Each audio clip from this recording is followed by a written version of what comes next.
السلام عليكم ورحمة الله وبركاته. بسم الله والحمد لله والصلاة والسلام على أشرف المرسلين.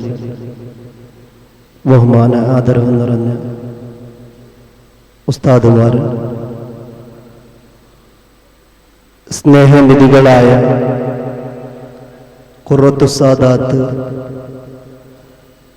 ഫസൽ കോയമത്തങ്ങളെ സ്നേഹിച്ച്, ബായാർ ഉസ്താദിനെ സ്നേഹിച്ച്, ദാറുൽ നജാത്ത് എന്ന ഈ മഹത്തായ സ്ഥാപനത്തെ സ്നേഹിച്ച് ഈ മജ്ലിസിലേക്ക് എത്തിപ്പെട്ട പ്രിയപ്പെട്ട കാരണവന്മാർ, മുതഅല്ലിമീങ്ങൾ, മറക്കപ്പുറത്തിരിക്കുന്ന ഉമ്മപെങ്ങന്മാർ, അല്ലാഹു നമുക്ക് മഹാന്മാരുടെ മദദും പൊരുത്തവും അല്ലാഹു നമുക്ക് നൽകുമാറാകട്ടെ. ഇന്നത്തെ മജ്ലിസ് നേരത്തെ സ്വാഗതത്തിലും ഇതിനുശേഷം ജലാൽ തങ്ങൾ ഉസ്താദും ബുൾമാർ സഖാഫി ഉസ്താദും മുസ്തഫ കടമ്പാറൊക്കെ നമുക്ക് വിശദീകരിച്ചു തന്നു. നമ്മൾ ഇന്നിവിടെ ഒരുമിച്ച് കൂടിയത് ഖുറത്തു സാദാത്ത് തങ്ങൾ ഉസ്താദിനെ അനുസ്മരിക്കാനും അതോടൊപ്പം ഈ മഹത്തായ സ്ഥാപനത്തിൽ ബായാർ ഉസ്താദിനെ അനുസ്മരിച്ചു കൊണ്ടിരിക്കുകയാണ്. എല്ലാ വർഷവും ഖുറത്തു സാദാത്ത് ഭരിക്കുന്നതിന് മുമ്പ് തന്നെ ഷബീർ ഉസ്താദ് സ്ഥാപനത്തിന്റെ ഉസ്താദിന്റെ കൂടെ പ്രവർത്തിക്കുന്ന ഷബീർ ഉസ്താദിന്റെ ഉസ്താദും കൂടിയാണ് ബായാർ അബ്ദുള്ള മുസ്ലിയാർ. എന്റെയും കൂടി ഉസ്താദാണ് ബായാർ ഉസ്താദ്. അള്ളാഹു അവിടുത്തെ ദറജ ഉയർത്തി കൊടുക്കുമാറാകട്ടെ. ആ ഉസ്താദിന്റെ അനുസ്മരണം മുഹറം മാസത്തിൽ ഫിക്സ് ചെയ്തിരുന്നു. അതിനോടൊപ്പം ഉസ്താദ് വലിയ ഒരു സന്തോഷത്തോടെ, നിങ്ങൾ നോക്കണം, ആ ബയാർ ഉസ്താദ് ഈ സ്ഥാപനത്തിൽ ദർസ് നടത്തിയിട്ടില്ല, എന്നാലും എപ്പോഴും ഖാദർ സഖാഫി ഉസ്താദ് പറയും, മരണം വരെ ഞാനിനി ദാറുൽ നജാത്തിലേക്ക് വരുന്നുണ്ട്, അവിടെ എനിക്കൊരു മിഷ്കാത്ത് ദർസ് അല്ലെങ്കിൽ ഏതെങ്കിലും ഒരു ക്ലാസ് ഞാൻ എടുക്കാൻ ആഴ്ചയിൽ 2 ദിവസം അങ്ങോട്ട് വരുന്നുണ്ട് എന്ന ആഗ്രഹം പ്രകടിപ്പിക്കുകയും ഇവിടത്തോട് വല്ലാത്ത സ്നേഹിക്കുകയും ചെയ്തുകൊണ്ടാണ് ഉസ്താദ് ഈ സ്ഥാപനത്തിൽ ബായാർ ഉസ്താദിനെ ഓർത്തുകൊണ്ടിരിക്കുന്നു. അള്ളാഹു അവരുടെ മദദ് നമുക്ക് നൽകുമാറാകട്ടെ. നേരത്തെ കാര്യം പറഞ്ഞ് ഞാൻ നിർത്തുകയാണ്. നേരത്തെ ബുൾമാർ സഖാഫി ഉസ്താദ് പറഞ്ഞല്ലോ, ബായാർ ഉസ്താദിന്റെ ആ ഒരു മുഖം എ പി ഉസ്താദിനെ കാണുന്നത് പോലെ കാണുകയാണ്. അതിലുപരിയായി അവിടുത്തെ സ്വഭാവം, എത്ര ചെറിയ മുതഅല്ലിമീങ്ങളെ കണ്ടാലും, ഏതൊരു മുതഅല്ലിമിനെ കണ്ടാലും ചിലപ്പോൾ ഉസ്താദിന്റെ കൂടെ ഏറ്റവും കൂടുതൽ പോകാൻ ഭാഗ്യം ലഭിച്ചവനാണ്. ആ സമയത്ത് നമുക്ക് തന്നെ വിഷമായി പോകും. ആരെ കണ്ടാലും എന്തായി മോനെ, നമുക്ക് തന്നെ ഒരു മടി പോലെ തോന്നും. സംസാരിച്ച് അവർ നിർത്തുന്നത് വരെ ആ വ്യക്തിയോട് അല്ലെങ്കിൽ ആ കുട്ടിയോട് സംസാരിച്ച് തീരാതെ ഉസ്താദ് അവിടെ നിന്ന് പോകുന്നില്ല.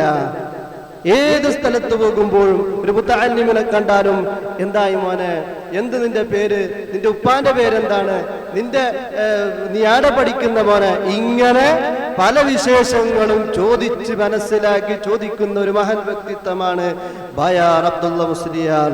അള്ളാഹു അവരുടെ ദറജ ഉയർത്തി കൊടുക്കുമാറാകട്ടെ. ഒരു മുഹറം, അതേ ഉസ്താദ് ജീവിതത്തിൽ എപ്പോഴും ആഗ്രഹിച്ചിരുന്നത് മരണം വരെ ദർസ് നടത്താനാണ്. പല മഹല്ലുകളിലും പല സ്ഥലത്തും ദർസ് നടത്തി അവസാനം ബായാർ ആ മുജമ്മഉ സഖാഫത്തു സുന്നി എന്ന് പറയുന്ന സ്ഥാപനത്തിൽ മുദരിസായി സേവനം ചെയ്തുകൊണ്ടിരിക്കുമ്പോഴാണ് അവിടത്തേക്ക് പെട്ടെന്നൊരു രോഗം വരുന്നു. ആ രോഗം കാരണം കുറച്ച് ദിവസം ഉപ്പളയിലുള്ള ഫ്ലാറ്റിൽ കുറച്ച് വർഷങ്ങളോളം താമസിക്കേണ്ടി വന്നിട്ടുണ്ട്. അപ്പോഴും ഉപ്പളയിൽ നിന്ന് ബായാറിലേക്ക് ക്ലാസ് എടുക്കാൻ വേണ്ടി രാവിലെ വരാറുണ്ടായിരുന്നു. അങ്ങനെ ആ രോഗം ഒരൽപ്പം ശമനമായപ്പോൾ ഉസ്താദിന്റെ ആഗ്രഹമാണ്, എനിക്കെന്റെ ബായാറിലുള്ള വീട്ടിലേക്ക് തന്നെ പോകണം. അങ്ങനെ ബായാറിലേക്ക് പോകാൻ വല്ലാത്ത ആഗ്രഹിക്കുകയും ബായാറിലുള്ള ചെറിയ വീട്, ആ വീടിന്റെ പണികളെ കുറെ ദിവസം പൂട്ടിയിട്ടത് കാരണം കുറച്ചത് അലങ്കോലമായിട്ടുണ്ടായിരുന്നു. അതിനൊക്കെ പണിയൊക്കെ പൂർത്തിയാക്കി ബായാറിലുള്ള വീട്ടിലേക്ക് മുഹറം മാസത്തിൽ കയറി. അതേ മുഹറം മാസത്തിൽ മുഹറം 9 നോമ്പനുഷ്ഠിച്ചിനോ ഇല്ലേ എന്നറിയില്ല. മുഹറം 9 മഗ്‌രിബ് നിസ്കാരത്തിന്റെ സമയത്ത് മഗ്‌രിബ് ബാങ്കും കൊടുത്ത് മഗ്‌രിബിന്റെ നിസ്കാരത്തിലേക്ക് കൈ കെട്ടുന്ന സമയത്ത് അവിടെ തന്നെ സുജൂദിൽ വീണ് ഈ ലോകത്തോട് വിടറഞ്ഞ മഹാനാണ് ബയാർ അബ്ദുള്ള മുസ്ലിയാർ. അല്ലാഹു അവിടുത്തെ ദറജ ഉയർത്തുമാറാകട്ടെ. 6ാമത്തെ ആണ്ട് അനുസ്മരിക്കുമ്പോൾ ഇവിടെ അനുസ്മരിക്കുമ്പോൾ നമുക്ക് പാഠം ഉൾക്കൊള്ളേണ്ടത്, ഉസ്താദുമാരൊക്കെ ഓർമ്മപ്പെടുത്തിയത്, ഉസ്താദിന്റെ ജീവിതത്തിൽ കൂടെ ഞാൻ നടക്കുമ്പോൾ എനിക്ക് കണ്ടൊരനുഭവം, ഉസ്താദിന്റെ ഏറ്റവും വലിയ അവിടുത്തെ പാണ്ഡിത്യത്തിലുപരി നമ്മളെപ്പോഴും ശൈഖുന താജുശ്ശേരി ആലിക്കുഞ്ഞ് ഉസ്താദിനെ പറയുമ്പോൾ അവിടുന്നതാ സ്വർഗത്തിലേക്ക് ഒരാൾ സ്വഭാവം കൊണ്ട് കടക്കുമെങ്കിൽ അത് താജുശ്ശേരി ആലിക്കുഞ്ഞ് ഉസ്താദ് കടക്കുമെന്ന് പല മഹാന്മാരായ ഉസ്താദുമാർ സർട്ടിഫിക്കറ്റ് ചെയ്തിട്ടുണ്ടെങ്കിൽ അതുപോലെ ആ ഉസ്താദിന്റെ സ്വഭാവം, ആ ഒരു സ്വഭാവം കൊണ്ട് ഉസ്താദ് എനിക്ക് സ്വർഗത്തിലേക്ക് എത്താൻ കഴിയും, എനിക്ക് ഉറപ്പാണ്. അത് ഞാൻ പറഞ്ഞു വന്നത് അവിടുത്തെ ആ ഒരു അനുസ്മരിക്കുമ്പോൾ നാം എപ്പോഴും ജീവിതത്തിൽ പകർത്തേണ്ട ഒരു കാര്യമുണ്ട്.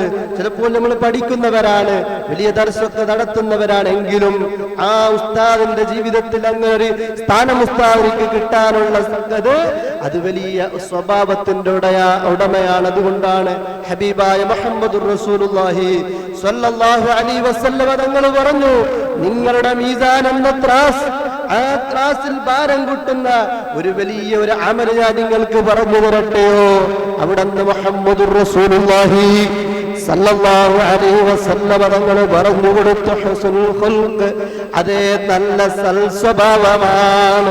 ഒരുത്തന്റെ ജീവിതത്തിൽ നല്ല സ്വഭാവത്തോടെ ആരോടും പുഞ്ചിരിക്കുന്നു, ആരോടും ഇടപെടുമ്പോൾ നല്ല രൂപത്തിലുള്ള സ്വഭാവമായാൽ അവനിക്ക് വലിയ സ്ഥാനം കിട്ടുന്നു. അതിലുവരെ സ്വർഗത്തിലേക്ക് എത്തുന്ന അതേ അവിടുന്ന് ത്രാസിൽ തൂക്കുമ്പോൾ നന്മ തിന്മയെത്ര അതേ അവരുടെ അമലുകൾ തൂക്കുമ്പോൾ നന്മയുടെ തട്ടിൽ വലിയ ഭാരം അവനിക്ക് ലഭിക്കുകയാണ്. അല്ലാഹു നമുക്ക് തൗഫീഖ് നൽകുമാറാകട്ടെ. ഖുർറത്തുസ് സാദാത്ത് ഫസൽ കോയമത്തങ്ങൾ അവിടുന്ന് മരണപ്പെട്ട രംഗം നമ്മളൊക്കെ കേട്ടവരല്ലേ? മരിക്കുന്ന സമയത്തതാ അവിടുത്തെ ജീവിതത്തിൽ നിങ്ങൾ നോക്കണം, ദീനിനോട് കാണിച്ച ഏറ്റവും വലിയ പ്രതിബദ്ധത, ദീനിനോട് കാണിച്ച അവിടുത്തെ സ്നേഹം. ഒരു മനുഷ്യൻ ഏതിലാണോ ജീവിക്കുന്നത്, എന്തിനു വേണ്ടിയാണോ പ്രവർത്തിക്കുന്നത്, അവന്റെ അന്ത്യവും അതിലായിരിക്കുമെന്ന് നബി സല്ലല്ലാഹു അലൈഹി വസല്ലം തങ്ങൾ പഠിപ്പിച്ചത് മഹാന്മാര് നമ്മളെ പഠിപ്പിച്ചിട്ടുണ്ട്. അതിനൊരു വലിയ ഉദാഹരണമാണ് ഖുർറത്തുസ് സാദാത്ത് നമ്മളിൽ നിന്ന് വിട പറയുന്നതിന് തൊട്ട് മുമ്പ് ആ മുമ്പത്തെ ദിവസത്തിലും ഖുർറത്ത് പള്ളിയിൽ അവിടുത്തെ അതേ ചെറിയ പള്ളിയിൽ ഖത്തീബായി മുദരിസായി സേവനം ചെയ്യുമ്പോൾ അവിടുത്തെ ളുഹർ നിസ്കാരത്തിനും അസ്ർ നിസ്കാരത്തിനും ജമാഅത്തിന് നേതൃത്വം നൽകിയിട്ടുണ്ട്. ആ ദിവസം അതേ നിസ്കാരത്തിന് നേതൃത്വം നൽകി അന്നത്തെ ദിവസത്തിലാണ് കാസർഗോഡ് ഒരു പരിപാടി. ആ പരിപാടിയും കഴിഞ്ഞ് രാത്രി വീട്ടിലേക്ക് 2 മണിയാകുമ്പോൾ എത്തുന്നു. രാവിലെ അതാ അവിടുന്ന് നിസ്കാരമൊക്കെ കഴിഞ്ഞ് ഔറാദൊക്കെ കഴിഞ്ഞ് ഒരല്പം വിശ്രമിച്ച് പിറ്റന്നാളാണ് ഉള്ളാളത്ത് വലിയ ഒരു അതേ സംരംഭത്തിന് തുടക്കം കുറിക്കുന്നു. എത്തിയിരിക്കുന്നു. ആ ഒരു കാര്യത്തിന് വേണ്ടി പുറപ്പെടുമ്പോഴാണ് ഖുർറത്തുസ് സാദാത്ത് നമ്മളിൽ നിന്ന് വിട പറയുന്നത്. നിങ്ങൾ നോക്കൂ, നല്ല ഒരു കാര്യത്തിന് പുറപ്പെടുമ്പോൾ നല്ല ഒരു മരണമല്ലേ? നിങ്ങൾ നോക്കൂ, ഈ രൂപത്തിലാണ് മഹാന്മാരുടെ അതേ മരണം സംഭവിക്കുന്നെങ്കിൽ, മോശപ്പെട്ട പ്രവർത്തനത്തിലാണ് ഇടപെടുന്നതെങ്കിൽ അയാളുടെ മരണം മോശപ്പെട്ട ജീവിതത്തിലായിരിക്കും. അതിന് പല ഉദാഹരണങ്ങൾ നമുക്ക് പറയാറുണ്ട്. ഞാൻ നിർത്തട്ടെ. അതേ ഖുർറത്തുസ് സാദാത്ത് അവിടുത്തെ ജീവിതത്തിൽ ഖുർആൻ അതേ മുറുകെ പിടിച്ചു ഖുർആൻ ഒരുപാട് ഖത്തം ഇത് തീർത്തിട്ടുണ്ടെങ്കിൽ ഒരു ദിവസം അവിടെ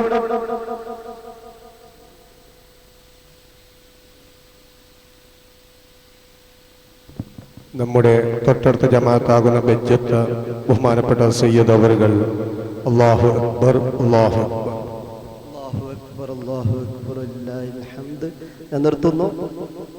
അങ്ങനെ മഹാന്മാരെ അനുസ്മരിക്കൽ നമ്മുടെ ദോഷങ്ങൾ പൊറുക്കാൻ വലിയ കാരണമാണ്. ഇപ്പോൾ ഖുറത്ത് സാദാത്തിന്റെ മകൻ ഇപ്പോൾ എത്തും. ഞാൻ ഓർമ്മപ്പെടുത്തുന്ന തങ്ങളുടെ ഖുർആനോത്ത് വിശദീകരിച്ചു. ഒരു ദിവസം ഉസ്താദിന്റെ നാട്ടില് ഒരു കാക്കയുടെ കൂടെ ഉസ്താദിന്റെ കൂടെ ഖുതുബിയത്തിന് പോയപ്പോൾ ഉസ്താദ് ദർസ് നടത്തുന്ന ആ പള്ളിയിൽ മഗ്രിബ് കഴിഞ്ഞിട്ടാണ് ഞാൻ എത്തിയത്. അങ്ങനെ ഞാൻ ഇമാമത്ത് നിസ്കരിക്കുമ്പോൾ ആ ഖുറത്ത് സാദാത്ത് വാക്കിൽ വന്ന് തുടരുകയും നിസ്കാരം കഴിഞ്ഞ് ഉസ്താദിനെ കാണാൻ വേണ്ടി ഇങ്ങനെ കാത്തു നിൽക്കുമ്പോൾ സുബ്ഹാനല്ലാഹ് 22 റകഅത്ത് അവ്വാബീൻ സുന്നത്ത് നിസ്കരിച്ചതായി ഞാൻ നേരിട്ട് കണ്ടിട്ടുണ്ട്. ആ രൂപത്തിൽ വലിയ സുന്നത്തുകളെ മുറുകെ പിടിച്ച് ജീവിച്ച മഹാനാണ് അല്ലാഹു. അവരുടെ ദറജ ഉയർത്തി കൊടുക്കുമാറാകട്ടെ, അവരുടെ മദദ് അല്ലാഹു നമുക്ക് നൽകുമാറാകട്ടെ.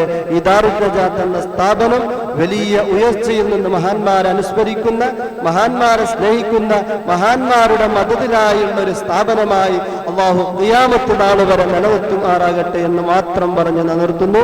അസ്സലാമു അലൈക്കും വറഹ്മത്തുള്ളാഹി.